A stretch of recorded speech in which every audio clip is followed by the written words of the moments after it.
Leader of the Opposition. Mr President, last weekend Cyclone Winston hit our near neighbour, the island nation of Fiji, causing significant loss of life and damage to property. The quantum of both is still being determined. The Category 5 storm brought winds of over 320 kilometres per hour, torrential rain and waves of up to 12 metres. It has been described by the Fiji Broadcasting Corporation as the worst to ever hit the country. Around Rakiraki, a major town on the north coast of Fiji's main island of Viti Levu, 1,000 homes have been destroyed and another 500 have been badly damaged. In the town of Bar, approximately 80 people are living in 5 classrooms that have been turned into a makeshift evacuation centre. According to the Fiji National Disaster Management Office, between 8,000 and 14,000 people remain in evacuation centres across Fiji, including nearly 6,500 in the Western Division. More than 60,000 people live in areas hit by destructive winds near the eye of the storm. Another 400,000 people were in areas affected by strong winds and rain. This is out of a population of around 900,000. While the death toll stands at around 29, authorities are yet to make contact with smaller islands and communities affected by the cyclone. As a result, there is no water, the power is out and food is scarce. The Fijian electricity network has suffered extensive damage, with large sections needing to be reconstructed. Around 80% of the population of people are without power. Only once power is restored can other recovery efforts proceed.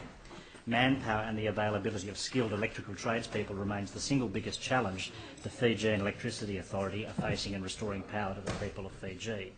The FEA has a comparatively small workforce to begin with, and the requirements for rest and shift rotations limits its ability to respond in any significant way in a reasonable time frame.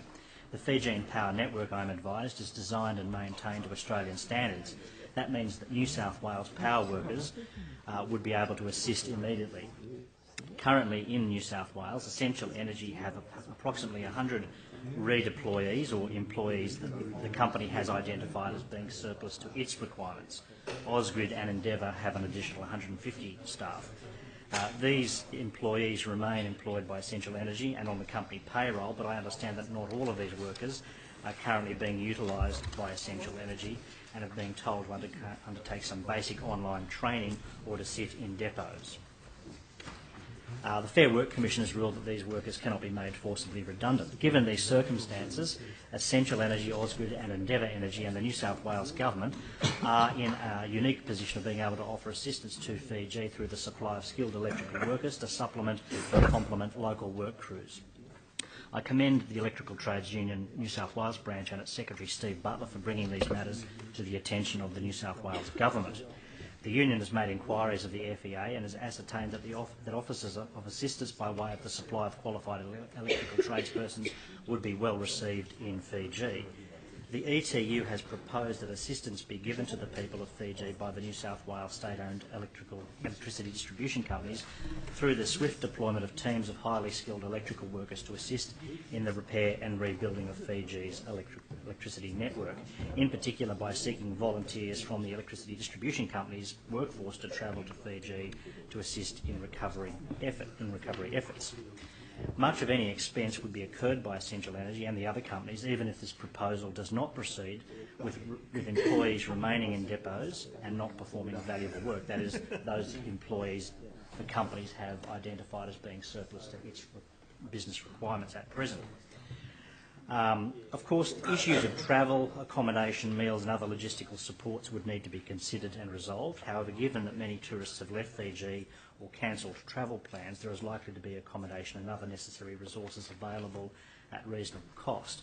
These are issues that can be worked through and resolved at a government-to-government level without too much difficulty if there is a will to do this.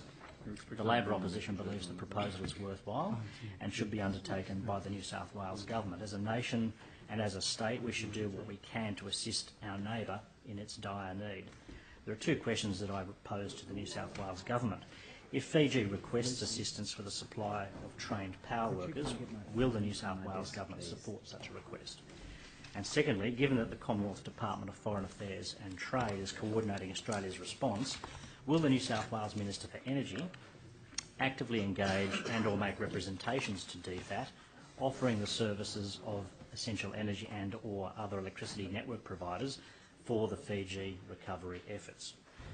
Mr President, judging by the response on the ETU Facebook page yesterday, workers in the industry appear to be ready to assist wherever possible in this matter and we ask, is the New South Wales Government willing to do so as well?